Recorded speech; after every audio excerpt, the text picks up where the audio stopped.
is Pamela Jones. I go by Pam, and my business is Extraordinary Transitions. It is a real estate team with my husband inside of the Long and Foster footprint. So work out of the Long and Foster office in One Loudon.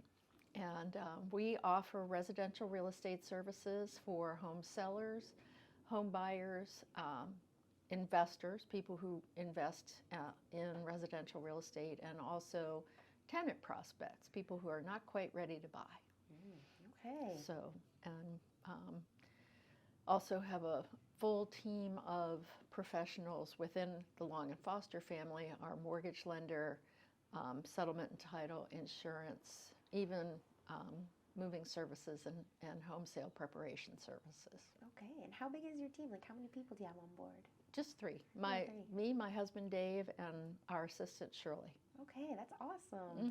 And can you tell me a little bit about your story, like who you were as a child and then how it led you up into this point? I grew up on a street where my grandfather bought a large parcel down one side of a dead-end street and portioned everything out. So he and my grandmother lived in the house at the top of the hill. That's where they raised their three kids. Then my dad and mom bought the house next door. And then my dad's sister and her husband built a house on the next lot. And then there are 4 other parcels that family members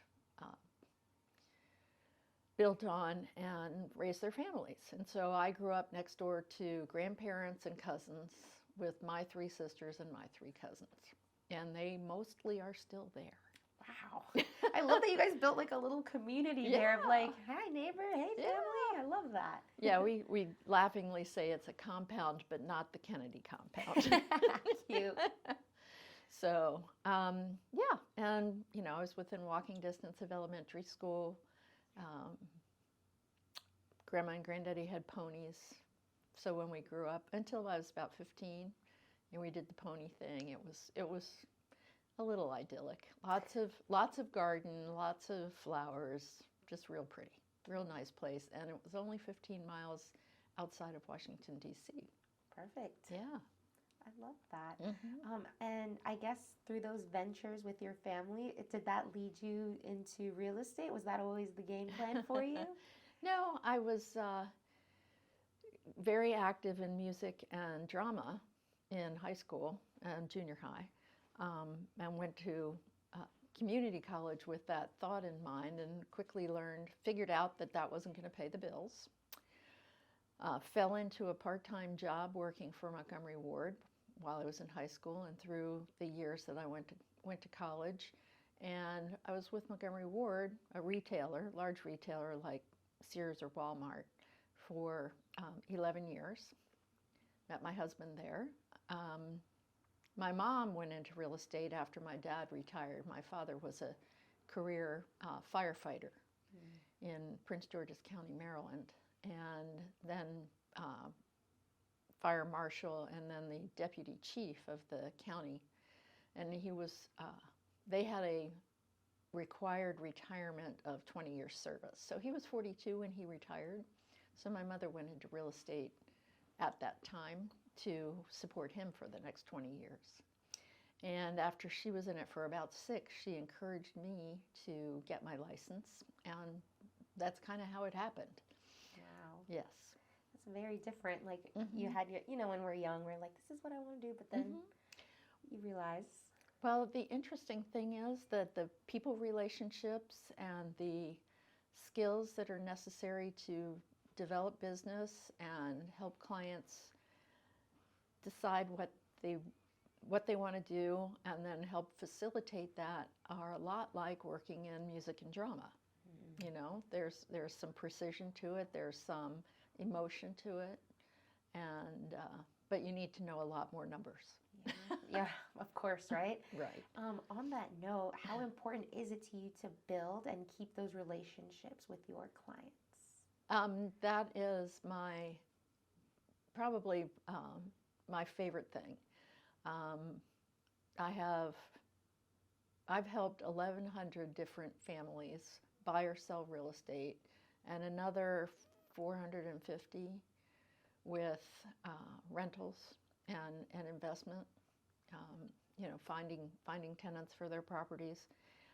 So, and we stay in touch with them on a quarterly basis. And my MO is to use the phone first. So I am on the phone 5 days a week. My goal is to make between 20 and 25 contacts a day with people that I've worked with in the past, either to answer their questions or see who they know. And that's how I've grown my business. It's been mostly through referrals, a lot of it through the Loudon County Chamber of Commerce, and some just reaching out to people whose properties are either on the market for sale by owner or who were listed with another real estate agent and the listing expired and they needed help. So I love that. Yeah. Yes. And then with marketing, how are you with that online or through your website? Are you getting ads out there? What advice would you give to anybody, or what are you doing? Well, the best marketing is that relationship. And frankly, advertising in real estate has become really more of an email touch, once or twice a month, some Facebook postings, but really keeping in touch with those past clients, mailing to them quarterly with information about what's going on in the market, or just, doing birthday wishes or house anniversary calls. My husband calls all of his past buyer clients and congratulates them on the purchase of their home every year to stay in touch. So marketing is really more of a personal contact for me than running big ads. Okay. Yeah. Love that. Yeah. And what is something that you've noticed from your experience that's changed a lot in your industry that you're like, holy moly, like, wow. Well, we've been reviewing that lately. There have been so many changes. I've had my real estate license since 1983. So in 41 years, we went from everything on paper to and traveling to the person's house to present a sales contract, to fax machines, to the internet, to FedEx being able to deliver, to DocuSign on the technology side. And then,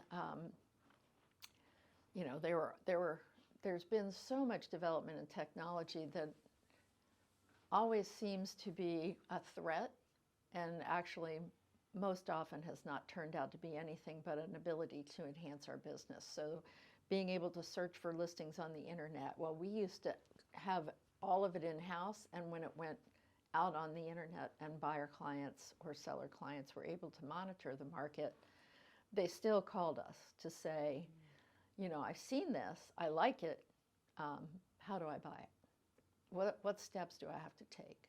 So more than 90% of homes are found either in MLS or the internet by agents and buyers. There's the occasional sign call. Only really in the upper end do we see advertising of specific properties, and that's in a specialty arena. But it really hasn't changed our industry except for the better, made it more efficient and easier for both buyers and sellers to have more information about their property they're buying and the community that they're searching in.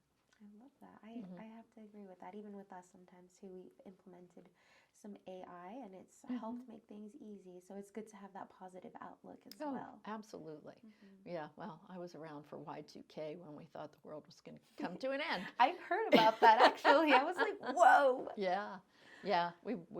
Dave, my husband, and I were scheduled to go to New Orleans for the football national championship Virginia Tech was playing. We didn't fly until January 2nd, just in case all of the jets were going to crash on January 1st. You can't take that chance, right? If everyone's talking about it, you're like, I don't want to take that chance. Everybody was a nervous wreck, and then they got to New Orleans and forgot that. Yeah, that's a good time over there. If you could leave one piece of advice to anybody who's thinking of dipping their feet into real estate, whether it's through working in the job market, being a realtor, or somebody looking to buy a house, what advice would you want to give them? If it's someone who wants to get into the business as a real estate agent, it's not easy. It looks easy. It really does.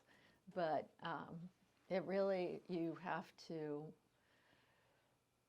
learn all aspects. You have to learn the aspect of reaching out to people you don't know and being able to communicate with them, ask questions.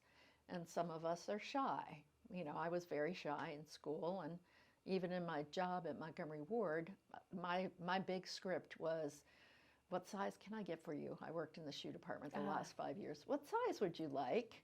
And will this be cash or charge? That was it.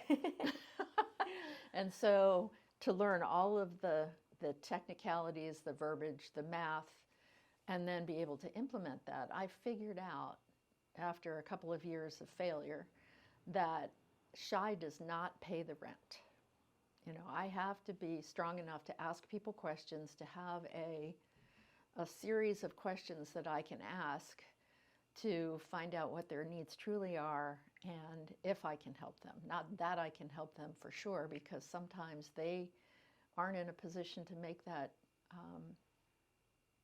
make that move or purchase that property, or are just not ready. And then when I have those people, yes, I stay in touch. I keep them updated on what's going on. But it's hard because I am an independent contractor. I do not have a salary. I do not have health insurance. Every penny that I make pays not just me, but for the marketing of the property, all of the fuel that it takes to show property, continuing education, going to classes that teach me the technical information I need to know. And so at the end of the day, a lot of people get paid before I do, including the real estate brokerage, which is, just that's the way the business is structured. Mm-hmm. Buying or selling, make sure you're working with a real estate agent who has a history of success, or a company that can back them up. When people are getting into the business as a brand new person, they need a great brokerage to work for that has comprehensive training, that has managing brokers on site who can help and instruct and coach and help people be on track and encourage them when it seems like it's really hard. Oh yeah, it is. And with perseverance and focus, you can get past that. Not the average in real estate, 80% that come into the business are out within 18 months. Because it's an expensive business to get into, unless you've got a cushion or a second income. So something to think about there. Yes, absolutely. Wow. Mm-hmm. Okay. And then have you ever had any strange requests for like a particular housing, like I need a moat in this place or something like that? No. That you're like, no, wow, yeah, that's crazy. Yeah. Not a moat, but there are people who want specifics, and sometimes we search the MLS. We look back in the history of sales. If I can't find something that's fairly current, look back. Our MLS has a long history of lots of properties, and can search by keyword for a variety of things. And if I find one in a neighborhood that's not available, knock on that door, or find another house in the neighborhood that might have that same feature. Okay. Yeah. We have an interesting variety of properties in Loudon County too, from condos to massive farms and everything in between. What do you feel is popular here in Northern Virginia, or even Maryland or DMV? In terms of real estate? Yeah, real estate. Like, what are most that you're seeing right now? What people are buying? What is the number one thing is it farms right now? Is it small condos? Is it something with a pool? The vast majority, the vast majority are either townhomes or single-family homes. You know, we are a suburban, you know, funnel of employees into Fairfax, Arlington, and DC, and so lots of families live here. We have very little coming now or coming up in the way of new homes. Just Loudon's built out all of the land east of Route 15, or most of it, and the new homes that are built are generally very expensive. There are lots of condos being sold. Over 55 communities are in high demand because our population is aging, and people who had those kids and had a large home, which is now empty, pretty much are ready to downsize, and so there are lots of opportunities there. We don't have much inventory right now, though. That's what I hear. Yes, Okay. yes. I think, and what I'm finding is that people are nervous that they can't find something to buy, because so they're afraid to sell and be homeless. And one of the things that we specialize in is helping them prepare in advance. If they truly want to move, they're motivated, they're watching the market, we help them get their home ready, take photos in advance, you know, hold them for the future, and then start the home search. So when something does come up that they can acquire, or we knock on those doors in the neighborhoods they're interested in, or can, you know, and find the right house for them, which we do, then we can write that contract so it closes in, you know, 30 to 45 days, launch the listing so it sells quickly, and right now, potentially with multiple offers, and have it settle within that same 30 to 45 day period, so everybody wins and nobody's left out in the cold. Oh, that's a good little strategy there. Yeah. And then my last question for you is going to be, if you could leave a message for our listeners here, what message would that be? It can be in regards to anything, whether it's in your industry, in your own life. Anything. Right. I think the message would be participation.